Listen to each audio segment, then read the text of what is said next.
Hello friends, today let's listen to the story of Diwali from the death of Ravan to the Rama returns to Ayodhya. Lakshman meets Indrajit and challenges him for a fight.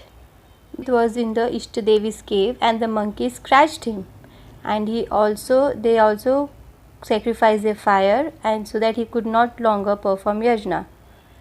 He got permission from his father Ravan and wife Sulochana to confront Lakshman in battlefield. But the two mighty warriors engaged in a fierce battle and Indrajit died. He was very well killed by Lakshman's well aimed arrow. Ravan heard about the death of his beloved and brave son. He has to overcome the grief, and everybody blamed Ravan that you are the one because of him Indrajit has died.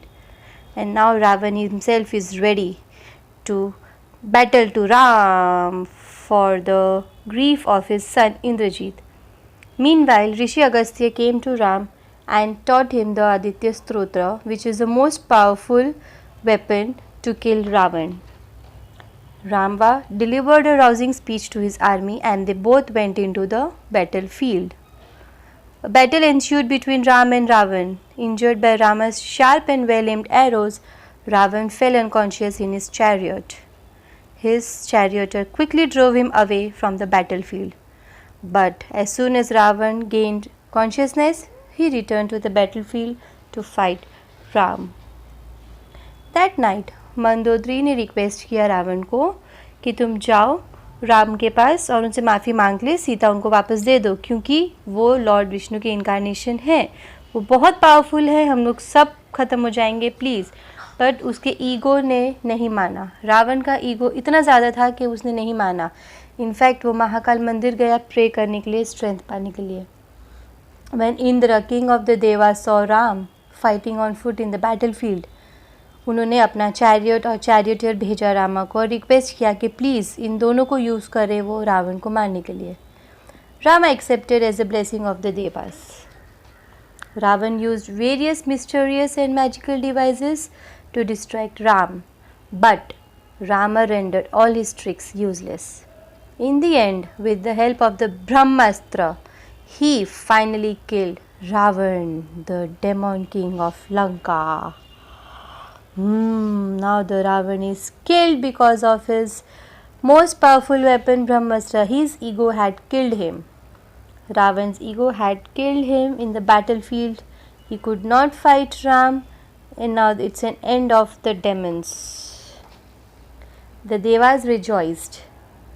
The sound of the conch shells and drums announced the celebration of the end of the Rakshas who had terrorized them for so long. They showered flowers on earth. Gandharvas and Apsaras, the celestial musicians and dancers, sang and danced to mark the victory. Meanwhile, Vibhishana mourned the death of his brother and Mandodari wept inconsolably.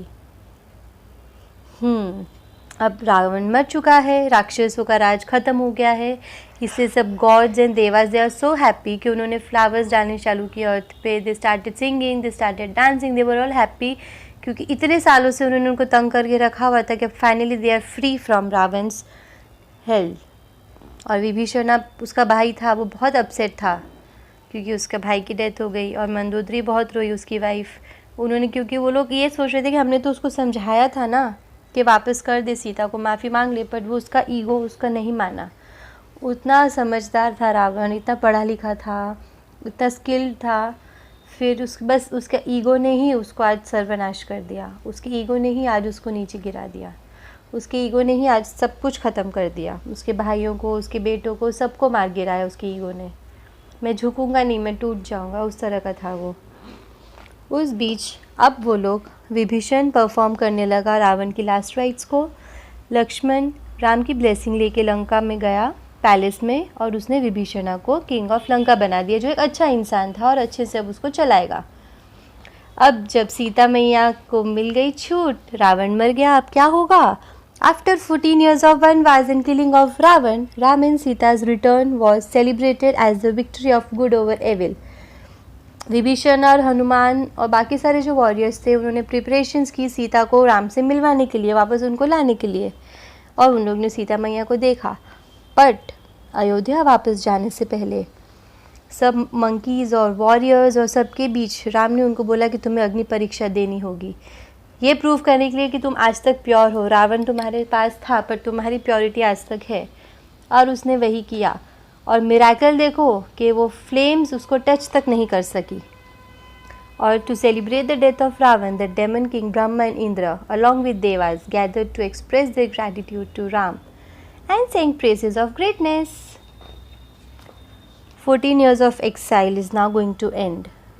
और worried Ram went to Vibhishan and said कि मुझे है ना, मेरा कल 14 days complete हो रहे हैं पर मुझे अयोध्या पहुंचना है, और अगर मैं नहीं पहुंचा ना तो मेरा जो भाई है भरत बहुत एंक्शियस हो जाएगा, बहुत टेंशन में आ जाएगा कि अब मैं कैसे करूं। इसलिए क्या तुम मेरे लिए फ्लाइंग चैरियट ला सकते हो? उसने बोला हाँ। तो चैरियट से वो लोग फटाफट अपने पैलेस पहुंच गए और रास्ते में उन्होंने सब देखा। पैलेस पहुंचने के लिए उन्होंने बहुत तैयारी करी थी, और जैसे ही वो अपने सब भाई बहन से मिले, जैसे ही वो भरत शत्रुघ्न और अपनी मदर से मिले, वो लोग बहुत खुश हो गए कि हमारे वापस आ गए हैं वनवास ख़त्म करके, 14 ईयर्स ऑफ एक्साइल कंप्लीट करके। They was so happy, everybody was happy.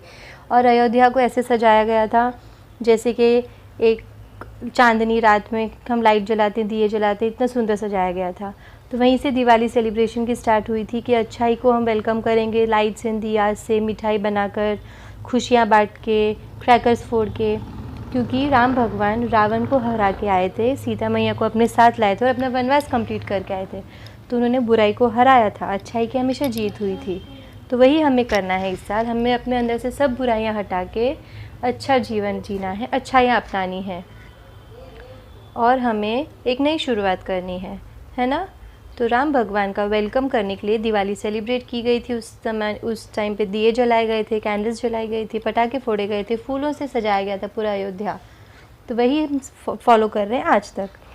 तो okay my babies, I love you all, be safe, do subscribe, share and like my channel and enjoy. Happy Diwali, take care.